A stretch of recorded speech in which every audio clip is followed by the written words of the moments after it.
જય ભીમ, નવોદય। નમસ્કાર મિત્રો, છેલ્લા 3 દિવસથી 3 વિડીયો બનાવીને મૂક્યા।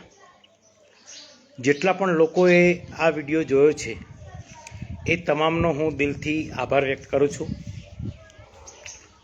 પરંતુ મારા મનની અંદર એક સવાલ પેદા થાય છે કે જે પણ લોકોએ મારો વિડીયો જોયો છે એમને આ કલમો વિશે તો માહિતી મળી, પણ એની શું સજા હોવી જોઈએ એના વિશે કોઈએ પણ સવાલ કર્યો નથી। ચલો કાંઈ વાંધો નહીં, પણ કદાચ પહેલા વિડીયોને 3000થી વધારે લોકોએ જોયો હોય, બીજા વિડીયોને 1800થી વધારે લોકોએ જોયો હોય અને ગઈકાલના વિડીયોને પણ 1800થી વધારે લોકોએ જોયો હોય। 3 દિવસના જે વિડીયો મૂક્યા અને એટ્રોસિટી એક્ટની મેં આપને જે માહિતી આપી એની અંદર એવું દર્શાવવામાં આવી રહ્યું છે કે કલમ 3(1)A કલમ 3(1)A થી કલમ 3(1)ZC ના ગુના માટે ઓછામાં ઓછી 6 માસની કારાવાસની સજા, ઓછામાં ઓછી 6 મહિનાની કારાવાસની સજા, જે 5 વર્ષ સુધી વધી શકે છે, તેમજ તે દંડને પાત્ર પણ છે। આ થઈ એટ્રોસિટી એક્ટની જેટલી પણ કલમો મેં તમને સંભળાવી એ તમામ કલમોની સજા આ મુજબ છે। હવે હું આજે તમને જે કહેવા જઈ રહ્યો છું એ એટ્રોસિટી એક્ટની અંદર કોઈ પણ અધિકારી બેદરકારી દાખવે, અધિકારી આવ્યા, પોલીસ તંત્ર આવ્યું, બેદરકારી દાખવે તો એના ઉપર પણ આપણે કાયદેસર કાર્યવાહી કરી શકીએ એવું બાબા સાહેબ આંબેડકરે આ કાયદાની અંદર જોગવાઈ પણ કરી છે। એની અંદર એવું દર્શાવ્યું હોય કે લોકસેવક જે અનુજાતિ કે અનુજનજાતિના ન હોય અને ઈચ્છાપૂર્વક આ કાયદા હેઠળ તેમને બજાવવાની થતી ફરજ નિભાવવામાં નિષ્કાળજી રાખે તો ઓછામાં ઓછી 6 માસ વધીને 1 વર્ષ સુધીની સજા અથવા કારાવાસની સજા થઈ શકે છે।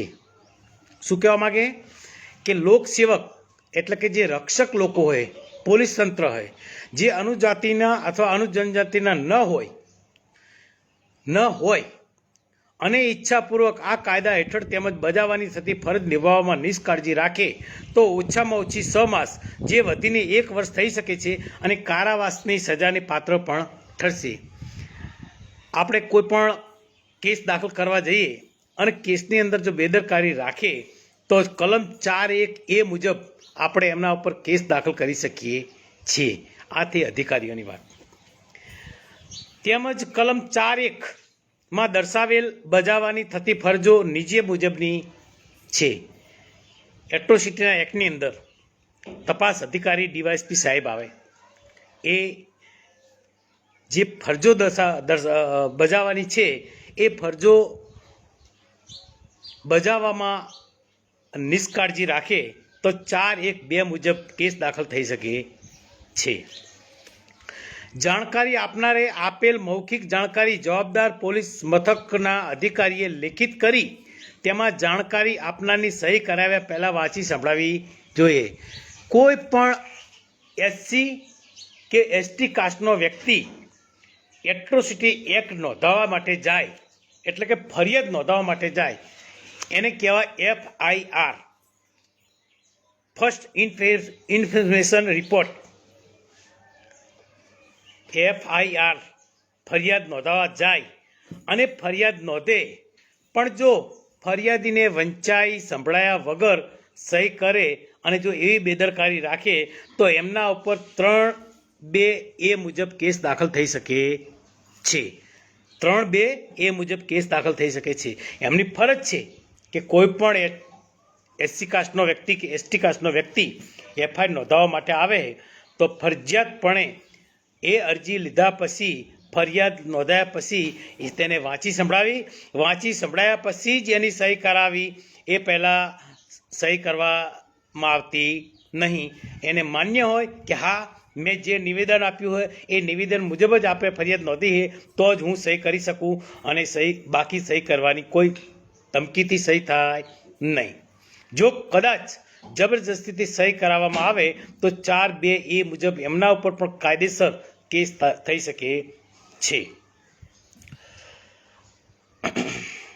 આ કાયદા અને અન્ય જોગવાઈ હેઠળ ગુનાની પહેલી ખબર કે ફરિયાદ આ કાયદાની યોગ્ય કલમ હેઠળ નોંધવી જરૂરી છે. ધારો કે મેં અગાઉ તમને 3 દિવસ એટ્રોસિટી એક્ટની જે માહિતી આપી, એમ કોઈ તમને માનહાનિ કરે તો એના નીચે જે કલમ આવતી હોય એ કલમ નીચે ફરિયાદ નોંધવાની. કોઈ દીકરીનું સાથે કોઈ છેડતી કરે તો એની નીચે જે કલમ આવતી હોય એ પ્રમાણે નોંધવાની. તમારી જમીન કોઈ છીનવી લીધી છે તો એની નીચે જે કલમ આવતી હોય એ પ્રમાણે તમારે નોંધવાની. એમ કરવામાં જો નિષ્કાળજી રાખે તો 4(2) મુજબ તમે એમના ઉપર કેસ દાખલ કરી શકો છો. જાણકારી આપનારને નોંધાવેલ ફરિયાદની નકલ આપવી ફરજિયાત બને છે.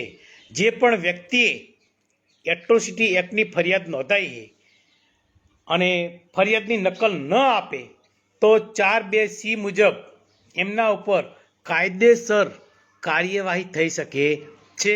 એટલે ફરિયાદ નોંધાયા પછી દરેક વ્યક્તિએ એફઆઈઆરની કોપી લેવી એ ફરજિયાતપણે બને છે. દરેક ફરિયાદીને એક કોપી આપવી ફરજિયાત છે. ભોગ બનનાર કે સાક્ષીઓના નિવેદન નોંધવામાં બેદરકારી રાખે, ભોગ બનનાર એટલે કે ફરિયાદી અને એના સાક્ષીઓ એમના જે નિવેદન નોંધવામાં બેદરકારી રાખે તો 4(2) મુજબ એમના ઉપર પણ કેસ દાખલ કરી શકાય છે. શું કહેવા માંગે છે? ભોગ બનનાર એટલે કે ફરિયાદી અને એમના સાક્ષીઓ એમના નિવેદન કોણ લે? તો કે ડીવાયએસપી. એ બેદરકારી રાખે તો એમના ઉપર પણ 4(2) મુજબ કેસ દાખલ થઈ શકે છે. તપાસ કરી ખાસ અદાલતમાં કે એક્ઝિક્યુટિવ મેજિસ્ટ્રેટની અદાલતમાં 60 દિવસની અંદર ચાર્જશીટ દાખલ કરવી, અને આમ કરવામાં વિલંબ થાય તો વિલંબના થતા કારણો સમજાવવા જોઈએ. ચાર્જશીટ 60 દિવસની અંદર તૈયાર કરી દેવી જોઈએ. પછી સ્થળ પંચનામું હોય, પંચો હોય, સાક્ષીઓ હોય, જે પણ વ્યક્તિના નિવેદન